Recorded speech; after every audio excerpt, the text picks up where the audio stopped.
오늘은 고린도전서 14장 6절에서 19절 말씀을 통해서 어떻게 세울 것인가라는 제목으로 같이 말씀을 살펴보고자 합니다.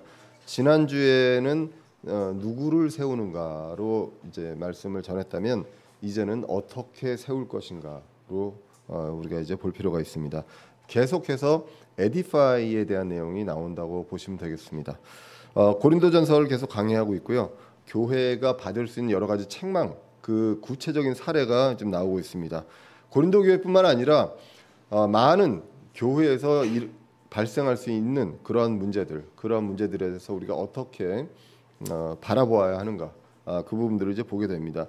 고린도 전서는 특별히 이제 바울 서신들이 대부분 그렇지만 대상이 교회입니다. 수신자가 교회거든요. 불신자가 아니라 교회인데 결국은 교회 내부의 문제를 이야기하고 있다는 것입니다. 세상의 어떤 문제들, 그 부분들의 여러 인간적인 부족함으로 생기는 문제들도 있겠지만 1차적으로는 고린도 교회 내부에 어떤 문제가 있는가, 그러니까 신자들끼리 모여 있는 그 상황에서의 문제를 이야기를 하고 있습니다. 그러면서 이제 교회에 대한 정의를, 하나님의 교회를 이제 그리스도의 몸이다라고 이야기를 하죠. 그래서 결국은 우리가 이 성경을 보면서, 특히나 이제 서신서를 보면서 우리가 생각을 해야 될 거는 어떻게 그리스도의 몸을 세울 것인가, 우리가 어떻게 함께 성장할 것인가, 이 부분들에 대한 교리가 중심이 돼서 주된 내용으로 나온다는 것, 이것을 이제 보게 됩니다. 결국은 그렇기 때문에 그리스도의 몸을 세우는 것, 에디파이라는 내용을 계속해서 반복돼서 이제 보게 됩니다. 그래서 이 몸을 세우는 이 것들에 있어서 교회 내부에서 그런 것들을 방해하는 것들이 있는데, 그 방해하는 것들이 이제 고린도전서 1장부터 나왔던 내용입니다. 분열도 있고 음행도 있고 송사의 문제도 있고 결혼에 대한 여러 가지 시비거리도 있었습니다. 그리고 음식에 대한 문제가 있었고 양심에 대한 문제가 있었고 질서에 대한 문제가 있었습니다. 결국은 이 모든 것들이 그리스도의 몸을 건강하게 세우고 성장시키는 걸 방해하는 그런 요인이 된다는 것입니다. 그래서 그러면 우리가 그리스도의 몸을 세우기 위해서는 어떻게 해야 되느냐? 하나님께서 성령님을 통해서 우리에게 각자에게 주신 것이 있다. 그것이 바로 영적인 선물, 은사라고 성경이 이야기를 하고 있습니다. 그리고 영적인 선물도 주셨고 또 그것보다 더욱 뛰어난 길이 있다라고 하면서 13장에서 사랑이 나옵니다. 이 사랑은 charity라고 이제 번역이 되어 있습니다. 주는 사랑, 희생하는 사랑입니다. 값없이 주는 사랑이고 하나님께서 우리에게 보여주신 사랑이고 우리가 하나님한테 드리는 그런 사랑으로는 할 수 없는 그런 사랑이다라고 이제 말씀을 드렸습니다. 그래서 결국은 사랑으로 또 영적인 선물로 무엇을 해야 되느냐? 그리스도의 몸을 세워줘야 합니다. 그게 이제 고린도전서 8장 1절에 나오는 내용입니다. 이제 우상들에게 바친 것들에 관하여는 우리가 다 지식이 있는 줄로 아나니 지식은 우쭐대게 하나 사랑은 세워주느니라. 이 사랑이 체리티고요. 세워주는 게 에디파이입니다. 그래서 체리티, 에디파이 이렇게 이제 나오게 됩니다. 결국은 우리가 뭘 하든 간에 이 사랑의 마음, 하나님께서 우리에게 보여주신 그 사랑, 그것을 형제에게 보여주는 이 체리티, 이것이 없으면 의미가 없다라고 이제 고린도전서 13장에서도 이야기를 합니다. 그리고 이제 선물도 주셨습니다. 에베소서 4장 11절에서 12절을 보시면 그분께서는 더러는 사도로, 더러는 대언자로, 더러는 복음 전도자로, 더러는 목사 겸 교사로 주셨으니 이것은 성도를 완전하게 하고 섬기는 일을 하게 하며 그리스도의 몸을 세우게 하려 하심이라. 그리스도의 몸을 세우게 하려 하심이라. 이 모든 것들이 하나님께서 주신 것들이 왜 주셨느냐? 내가 잘 나가고 내가 더 세워지고 하는 것이 아니라 그리스도의 몸을 세우기 위함이다라고 성경은 분명하게 이야기를 하고 있습니다. 그래서 12장에서부터 14장까지 나오는 모든 것들이 영적인 선물과 사랑, 이런 내용이 나오면서 이것이 무엇? 그리스도의 몸을 세우기 위해서 주셨다라고 얘기하고 결국은 14장에서는 마지막에 질서로 끝납니다. 질서 있게 행해야 한다라는 것이죠. 결국은 무질서가 조직을 무너뜨립니다. 자기를 자랑하고 서로를 세워주고 격려하고 세워주는 것이 아니라 자기를 높이고 자랑할 때 결국은 이 조직과 공동체가 무질서판이 되는 것이죠. 그래서 결국은 이쪽으로 가게 됩니다. 결국 핵심은 누구냐? 무엇이냐? 누구를 세우는가입니다. 그래서 내가 아니라 교회를 세우는 것이다. 그리스도의 몸을 세우는 것이다라고 우리가 지난주에 말씀을 통해서 이제 볼 수가 있었습니다. 그러면서 이제 고린도전서 14장 1절에 나오는 말씀이 이렇게 나와 있었습니다. 사랑을 따르고 영적 선물들을 사모하되 특별히 너희는 대언하는 것을 사모하라. 사랑을 따르고 이게 이제 13장에 나와 있는 내용이었고요. 영적 선물들에 대한 부분이 이제 14장과 12장에 나오는 내용이라고 이제 말씀을 드렸습니다. 그래서 대언을 하는 것을 특별히 사모해라라고 이야기하면서 14장 전체를 보면 방언에 대해서 굉장히 많은 내용을 얘기합니다. 타언어에 대해서. 근데 전체적인 맥락을 보면 부정적입니다. 우리가 한 구절 한 구절을 그냥 따로따로 보면 이거 방언 이렇게 해도 된다는 얘기네라고 이제 볼 수가 있는데 전체적인 맥락을 보면 이건 부정적이다. 별로 큰 의미가 없다라고 이야기를 하고 있다는 것을 우리가 이제 이 고린도전서 14장을 통해서 이제 알게 됩니다. 그러면서 이 부분이 어떻게 이야기하자면 4절에 나오죠. 알지 못하는 언어로 말하는 자는 자기를 세우나 대언하는 자는 교회를 세우느니라라고 이야기합니다. 그래서 방언을 이야기하고 타언을 이야기하는 것이 중요한 게 아니라 이런 것들은 자칫 잘못하면 너희들이 지금 추구하는 그거는 고린도교에서 추구하는 거는 너희들 자신을 개개인을 세우려고 하는 것이다. 그런데 교회를 세우려면 무엇을 해야 되느냐? 결국은 말씀을 대언해야 한다라고 성경이 이야기를 하고 있습니다. 그러면서 이제 오늘 본문을 통해서 알 수 없는 언어로 자기 자랑하는 것이 얼마나 헛된 일인지 이 부분에 대해서 이제 오늘 본문이 이야기를 하고 있습니다. 6절을 보시면 이렇게 기록이 됩니다. 이제 형제들아 내가 너희에게 가서 타 언어들로 말하고 계시나 지식이나 대언이나 교리로 너희에게 말하지 아니하면 너희에게 무슨 유익을 끼치리요. 자, 결국은 뭘 해야 된다는 얘기입니까? 계시나 지식이나 대언이나 교리를 이야기해야 된다는 내용입니다. 그래야 교회에 유익이 된다라는 것을 이야기하고 있습니다. 바울은 외국어를 많이 했습니다. 그리고 많은 외국어를 했습니다. 심지어는 18절에 보시면 내가 너희 모두보다 타 언어들을 더 많이 말함으로 내 하나님께 감사하노라. 이 정도로 언어에 대한 부분들에 있어서 굉장히 사도 바울은 다른 사람들의 그런 부분들을 이제 추종을 불허할 정도로 이제 말을 다른 언어들을 많이 했다라는 것을 이제 보게 됩니다. 그래서 결국은 바울은 그럼에도 불구하고 청중이 알아들을 수 있는 언어로 예수 그리스도를 전하고 구원을 전하고 또 앞으로 일어날 일들에 대해서 선포한 것들을 이제 보게 됩니다. 그런데 계시나 지식이나 대언이나 교리로 말하지 않고 못 알아듣는 말로 그것을 한다고 하면 아무 소용이 없다라는 것을 이제 이야기를 하고 있습니다. 사실 이제 저도 미국에 있을 때 이제 한인 교회를 이제 출석을 했죠. 미국에 많은 한인 교회가 있습니다.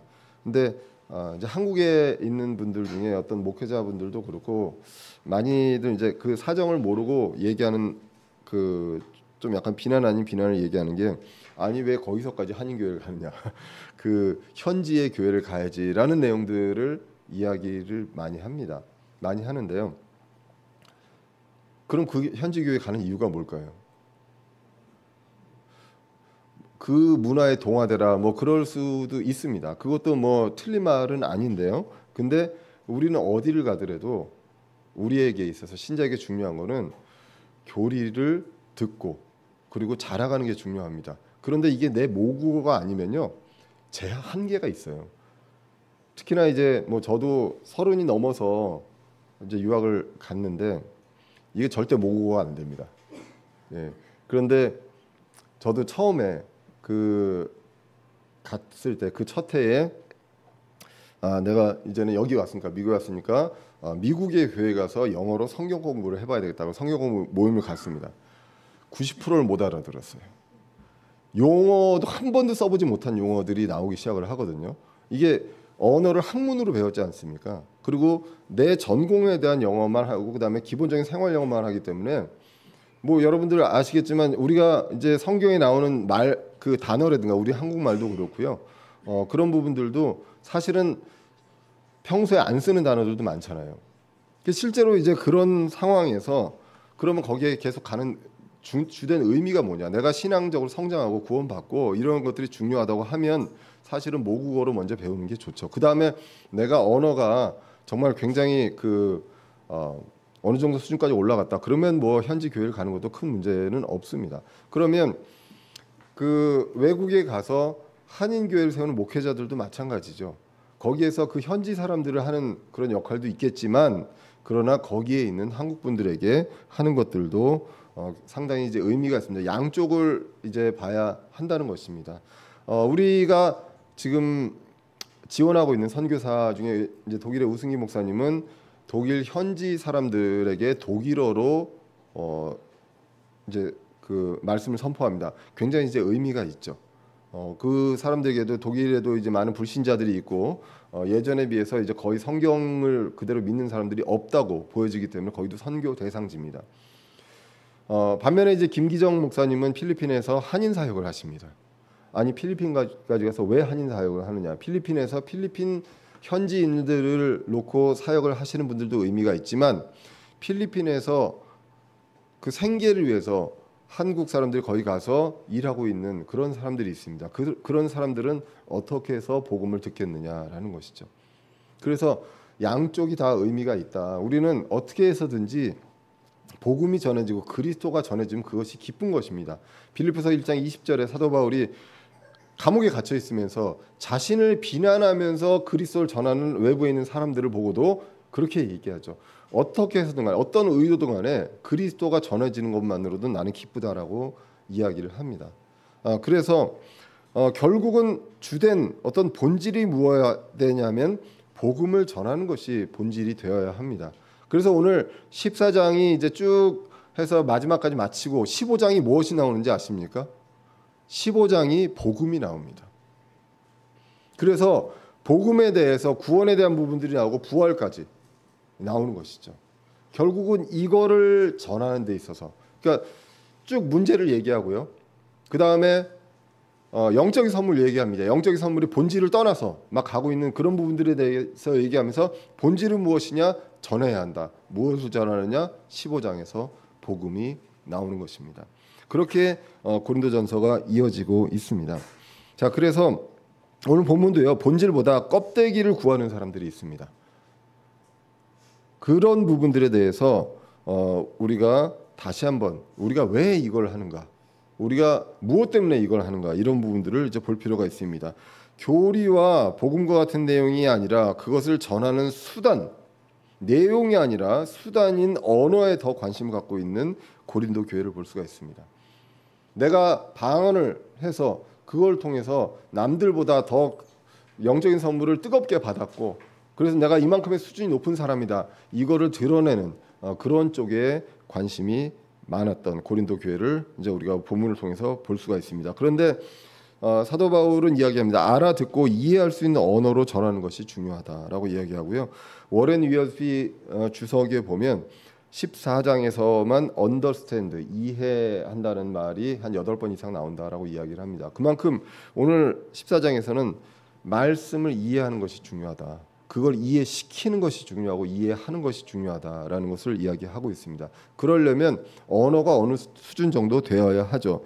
마태복음 13장 23절에도 이렇게 기록됩니다. 그러나 좋은 땅 속에 씨를 받은 자는 말씀을 듣고 깨닫는 자니 그것이 또한 열매를 맺어 얼마는 100배, 얼마는 60배, 얼마는 30배를 내느니라. 결국은 말씀을 듣고 이해해야 열매를 맺는다는 것입니다.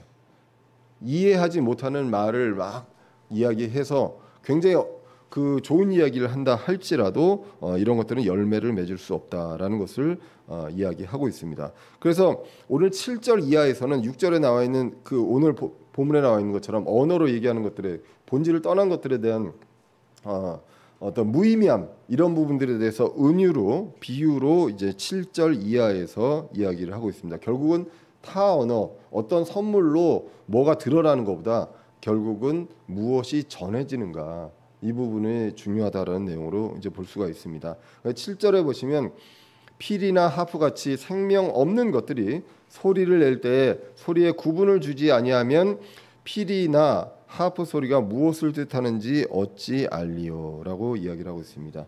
이 악기는 생명이 없는 것들로 이야기를 하고 있습니다. 그래서 소리를 낼 때 소리에 구분이 없으면 이것을 통해서 어떻게 무엇을 의미하는지를 알 수 있느냐라는 것이죠. 악기가 질서 없이 내는 소리가 있다면 아무도 알아들을 수가 없는 것이죠. 그래서 예전에도 보면 우리 클래식에서도 보면 굉장히 이 규율이 엄격했습니다. 클래식 음악 같은 경우도. 그래서 이런 부분들에서 구분이 되고 그렇게 돼야만 클래식의 그 음악을 들었을 때 이것이 무엇을 의미하는지 내가 느낄 수가 있는 것이죠. 그걸 무질서하게 했을 때는 아무 의미가 없고 뜻이 전달이 안 된다라고 이야기를 하고 있습니다. 그래서 자기 자랑을 위해서 타 언어로 무질서하게 말하는 것 아무 의미가 없고 결국은 이거는 노이즈, 잡음에 불과합니다. 내가 뭔가를 전달하려고 했을 때 여러 잡음과 함께 섞이면 이야기가 안 되잖아요. 저도 이제 음향 쪽을 좀 하기 때문에 보면 결국은 바다 속에서는 사실은 레이더는 전달이 잘 안 되거든요. 그래서 소나라는 그 장비로 소리를 통해서 이제 전달을 합니다.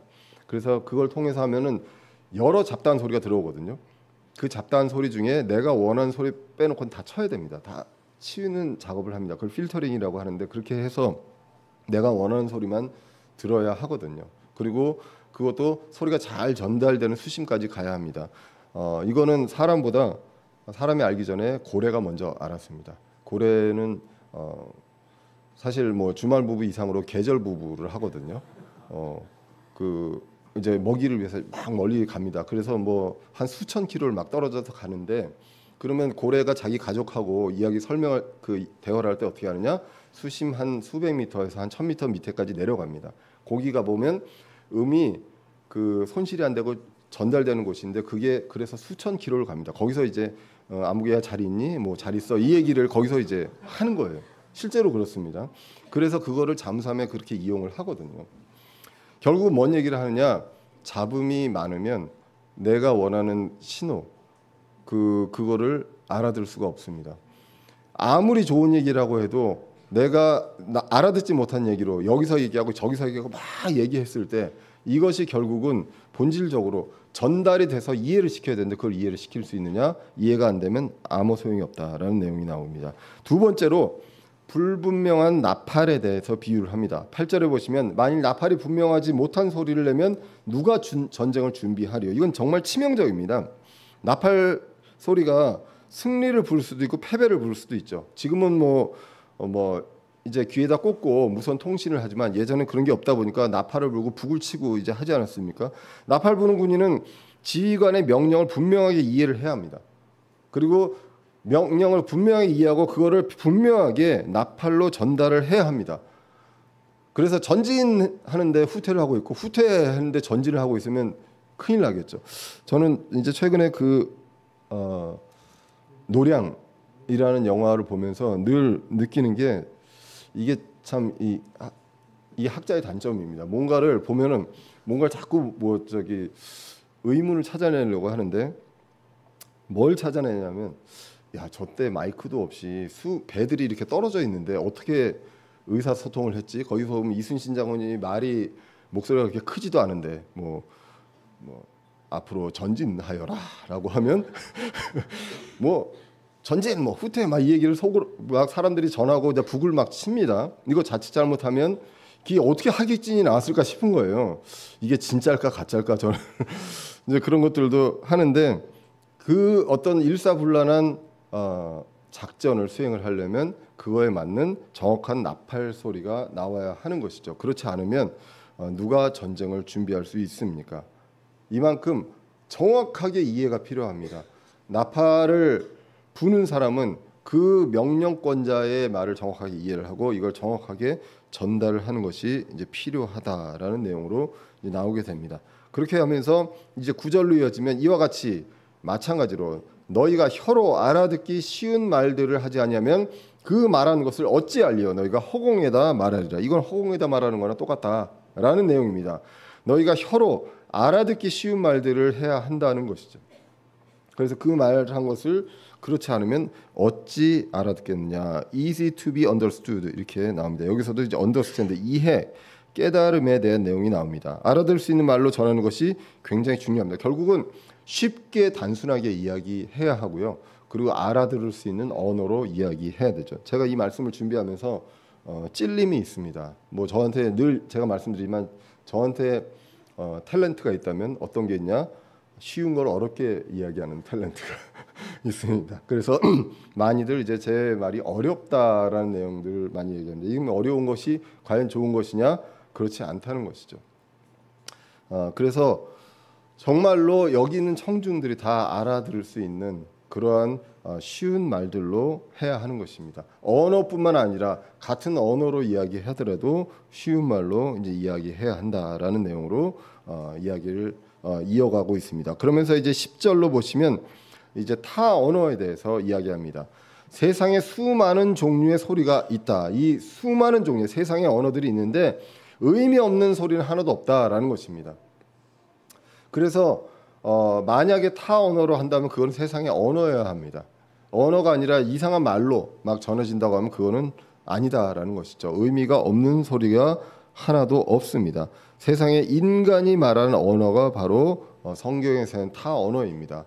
그래서 소위 은사주의자가 얘기하는 알아듣지 못하는 방언 이런 것들은 성경에서 이야기한 적이 없다라고 이제 보게 됩니다. 그러면서 이제 11절로 가면서 이제 세 번째 비유가 나옵니다. 이건 이제 야만인에 대한 비유로 이제 이어지게 됩니다.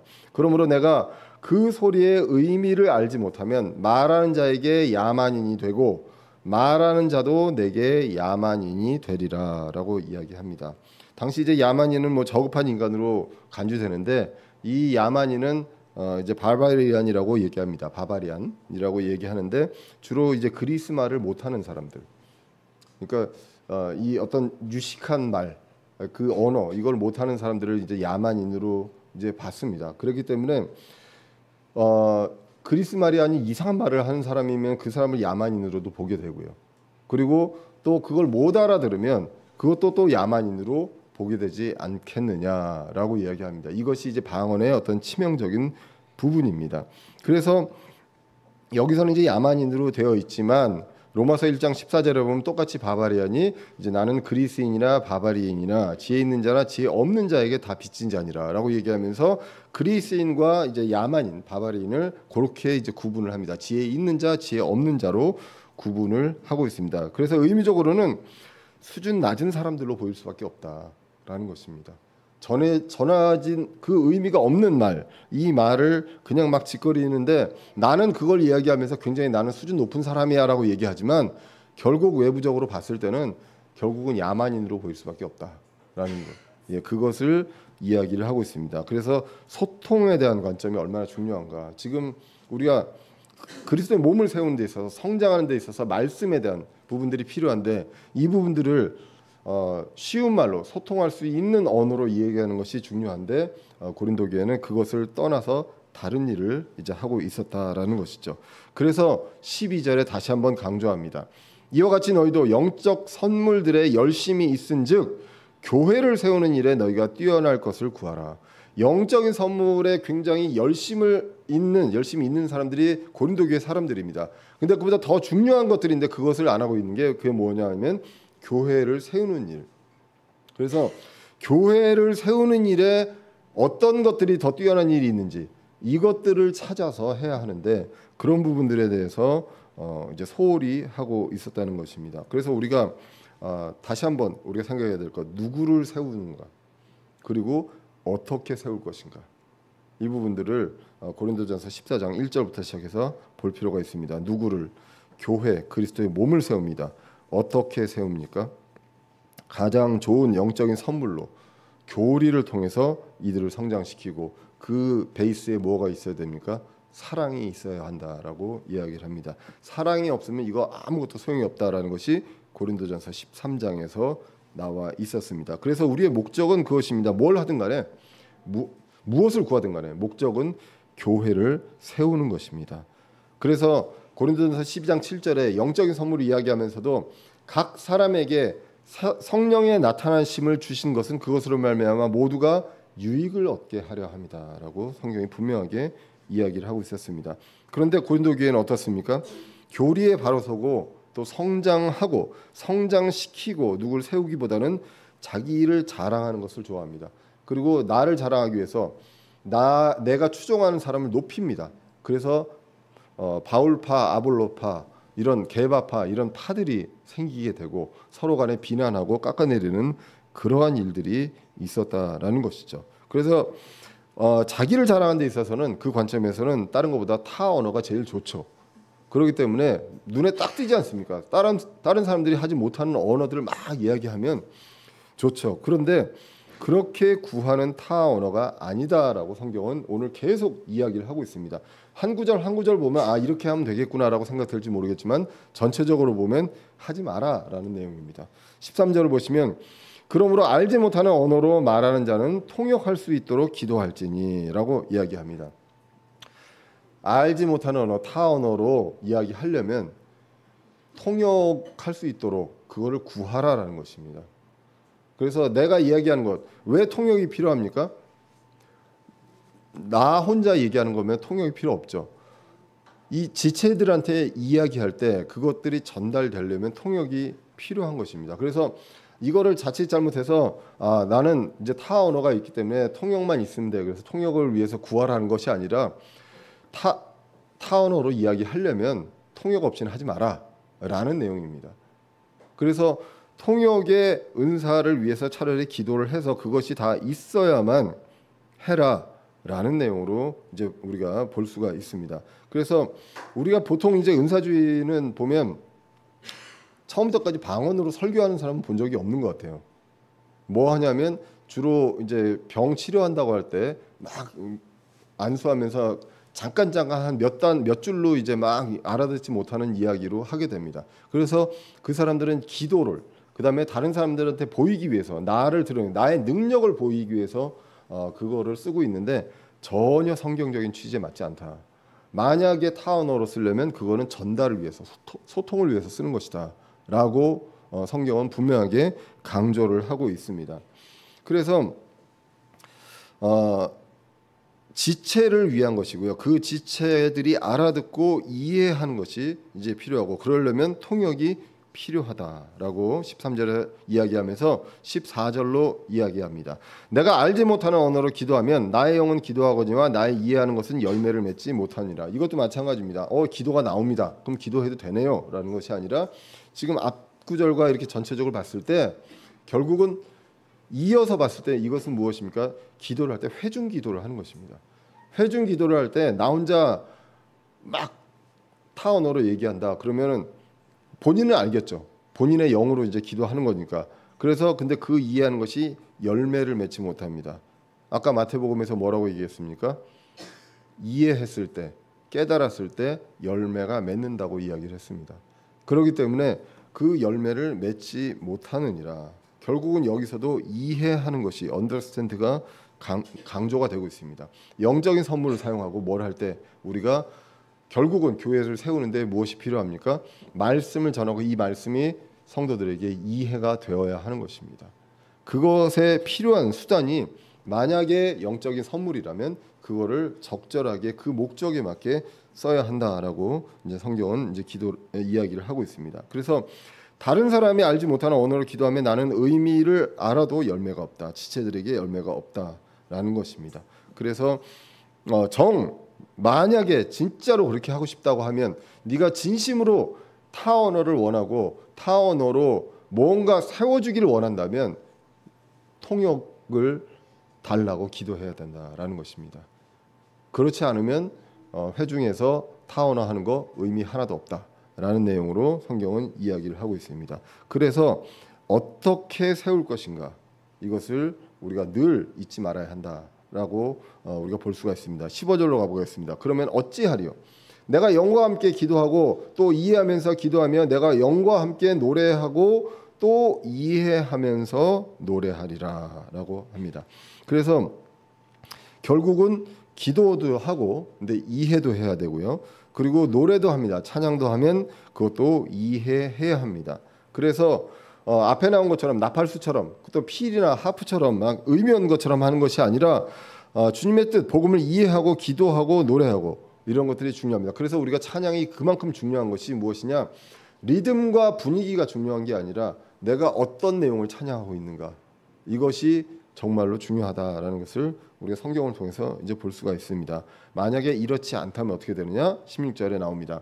그렇지 않으면 내가 영으로 찬미할 때 배우지 못한 처지에 있는 자가 내가 무슨 말을 하는지 이해하지 못하므로 어찌 내가 드리는 감사에 아멘 하리요라는 것입니다.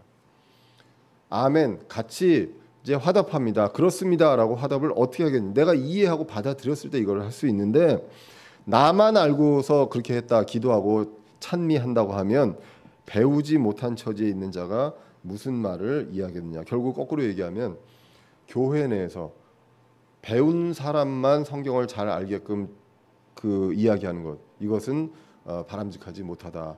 배움의 정도와 상관없이 이 복음을 받아들이고 또 교리를 받아들이고 이해하고 성장하는 쪽으로 가는 것이 그만큼 중요하다라는 내용이 이제 성경을 통해서 나옵니다. 그래서 결국은 그리스도의 몸입니다. 모두가, 저와 여러분들 모두가 다 성장하고 그렇게 해서 건강하게 세워져 나가는 것, 이것이 영적 선물의 그 가장 주된 목적이다라고 이제 12장 14장을 통해서 이야기를 하고 있습니다. 그래서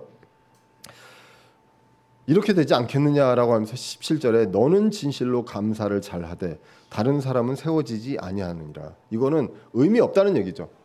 너는 진실로 감사를 잘하되 다른 사람은 세워지지 아니하느니라. 이 구절을 보면 어떤 구절이 혹시 생각나시나요? 혹시 예수님이 하신 말씀 중에 어떤 구절이 생각나는지 모르겠습니다. 저는 이 구절이 생각이 납니다. 누가복음 18장 11절입니다. 바리새인이 그랬습니다. 서서 자기 홀로 이렇게 기도하며 하나님이여, 내가 다른 사람들 곧 착취하는 자들과 불의하는 자들과 간음하는 자들과 같지 아니하고 더욱 이 세리와 같지 아니함을 감사하나이다. 나는 11조도 하고요, 뭐도 하고 다 합니다. 그렇기 때문에 나는 이렇게 우월함을 감사합니다.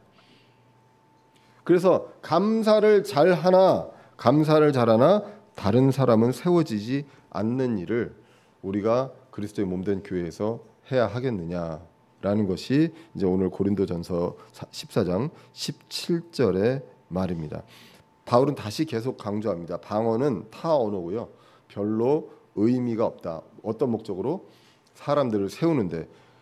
14장 후반부에 가서 보면 뭐라고 나옵니까? 타 언어는 믿지 않는 자를 위한 표적이라고 이야기를 합니다. 믿지 않는 자들에게, 다른 언어를 쓰는 사람들한테 복음을 전하고 교리를 전하는데 필요한 것이 타 언어다. 그럼 믿는 자들에게는 무엇이냐? 대언이다. 라고 이제 14장 나중에 후반부에 나오게 됩니다. 우리는 이제 그것을 같이 이제 보게 될 것입니다. 그래서 이제 18절로 가서 보시면 내가 너희 모두보다 타 언어들을 더 많이 말함으로 내 하나님께 감사하노라 라고 얘기합니다. 너희들 그렇게 감사하지, 의미 없는 감사하지만 그 감사하는 그것들은 너희들이 잘났다고 감사하는 것이지 다른 사람들을 세워주는 감사가 아니다. 그런데 나는 뭘로 감사하느냐?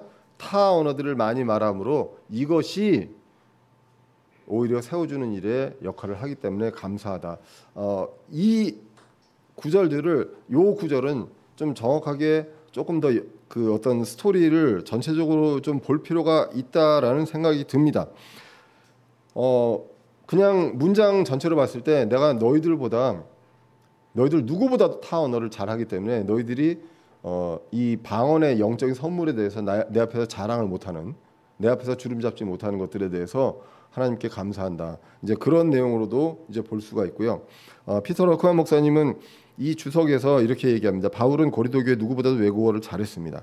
그래서 필요할 때는 그 언어로 이야기합니다. 그리고 필요치 않았을 때는 그것을 안 했다라는 것입니다. 그래서 고린도 교회에 대한 역사는 사도행전 18장에 나옵니다. 18장에 나와 있는 내용들을 보시면 이 일들 뒤에 바울이 아테네를 떠나 고린도에 이르러, 그리고 4절에 보면 그가 안식일마다 회당에서 토론하며 유대인들과 그리스인들을 설득하니라라고 이야기합니다. 그래서 이 복음을 전할 때 회당에서 또는 길거리에서 이렇게 전할 때 그들에게 필요한 언어들로 이야기를 했을 것이다. 그런데 고린도 교회가 세워지고 이제 이 고린도 교회 내에서는 이 타 언어들에 대한 부분들을 사용하지 않았다. 왜냐하면 그것이 그리스도의 몸을 세우는데 필요하지 않았기 때문에 그렇지 않았다라고 이야기를 하고 있습니다. 왜 그러냐면 19절에서 보면 그게 더 구체적으로 나옵니다. 그러나 교회에서는 내가 알지 못하는 언어로 만마디 말을 하느니 차라리 이해하면서 5마디 말을 하여 내 목소리로 다른 사람들도 가르치리라. 결국은 뭡니까? 교회에서 그 전에 이제 사도행전에서 교회를 세우기 전에 그 영적인 선물로 믿지 않는 사람들한테 표적으로 타 언어를 가지고 복음을 전했습니다. 바울을 드러내는 것이 아니라 복음을 전했습니다. 그 전하고 이제 교회가 세워졌습니다. 교회 내에서는 어떻게 합니까? 이제는 타 언어를 쓰지 않습니다. 알지 못하는 언어로 만마디 말을 하느니 차라리 이해하면서 5마디 말을 하는 것이 좋다, 중요하다라고 이야기를 하고 있습니다. 그럼 여기까지 보시면 우리가 영적인 선물에 대해서 특별히 이제 방언에 대해서 이야기를 합니다. 성경은 지금 오늘 14장은 양극단을 이야기하고 있다고 보시면 됩니다. 대언이 있고 방언이 있습니다. 다른 여러 가지 영적인 선물들도 있는데 이 고린도 교회에서 양극단을 달리고 있는 이것들을 이야기하면서 이야기하는데 거기서 우리가 봐야 될 것, 첫 번째 누구를 세울 것인가? 내가 아닌 교회, 주님의 몸을 세워야 합니다. 대상이 있습니다. 세워야 될 대상이 있고요. 그리고 어떻게 세울 것인가? 사랑을 따르고 세우는 데 필요한 영적인 선물을 사용을 해야 하는 것입니다. 때로는 내가 이것을 사용하지 않는 게 목적에 부합할 수도 있습니다. 나한테 준 것이라고 해서 시도 때도 없이 사용하는 것이 과연 그리스도의 몸을 세우는 것이냐? 그렇지 않다. 만마디 말을 다른 언어로 이야기한다. 내가 너희들보다 훨씬 더 많은 타 언어를 알고 있는데 그래도 내가 여기서는 얘기 안 한다. 왜? 나는 차라리 5마디 말을 해도 알기 쉬운 말로 이해할 수 있는 말로 해서 교회를 세우는 것이 중요하다라고 이야기를 하고 있습니다. 대상을 구분을 하고 교회를 세우는 입장에서 과연 타 언어가 필요한지, 타 언어를 내가 영적인 선물로 받았다 할지라도 이거를 안 쓰는 것이 더 그리스도를 세우는 것에 중요한지 이것을 이제 판단을 해야 한다는 것입니다. 그래서 만약에 그렇지 않으면 우리가 고린도전서 3장에서 얘기한 것처럼 그리스도의 심판석에 갔을 때 나무나 건초나 지푸를 올려놓는 사람이 될 수도 있습니다. 나는 나름대로 열심히 했다고 하는데 그런데 그 앞에 가서 아무것도 타고 아무것도 남지 않은 그러한 일이 일어날 수 있다라는 것입니다. 우리는 14장을 통해 정말 분명하게 우리가 볼 필요가 있습니다. 우리는 항상 사람이 눈에 보이는 게 있기 때문에요. 어떻게 보면 보이는 거는 눈이 있어서요. 본질을 안 보고 다른 걸 보게 됩니다. 어떨 때는 눈을 감고 앞을 좀 봐야 할 때도 있습니다. 눈을 감았을 때 본질을 보게 됩니다. 내가 어디로 가고 있는가 하는데 눈에 보이는 게 있기 때문에 자꾸 곁가지로 가는 그러한 일들이 발생한다는 것이죠. 그럴 때 우리는 무엇을 봐야 되느냐? 누구를 세우는가? 우리 교회 내에서 누구를 세우는가? 그리고 어떻게 세울 것인가? 여기에서 우리는 답을 찾아야 하는 것입니다. 그래서 늘 교회 내에서는 그리스도의 몸된 지체를 세우는 일이 있어야 됩니다. 무엇으로? 내 경험으로, 내 잘난 맛으로가 아니라 말씀으로. 그런데 이 말씀을 어떻게 쉽게 이해할 수 있도록 전하는 것이 중요합니다. 거기에 무엇이 더 기본이 되어야 됩니까? 사랑이 기본이 되어야 합니다. 사랑할 수 있는 사람을 사랑하는 것이 아니라 미운 사람들, 정말 사랑할 수 없는 사람이라 할지라도 그것을 사랑하는 그 체리티, 그 사랑 안에서 내가 갖고 있는 것들을 적절히 쓰거나 아니면 쓰지 않거나 목적에 부합해서 그것들을 하면서 세워가야 한다는 것이죠. 그래서 받은 영적인 선물로 어떻게 세울 것인가를 기억하면서 주님 다시 오신 날까지 이것을 성실히 수행하고 순종하는 저와 여러분들 되시기를 간절히 기원합니다. 기도하겠습니다. 살아계신 하나님 아버지, 오늘도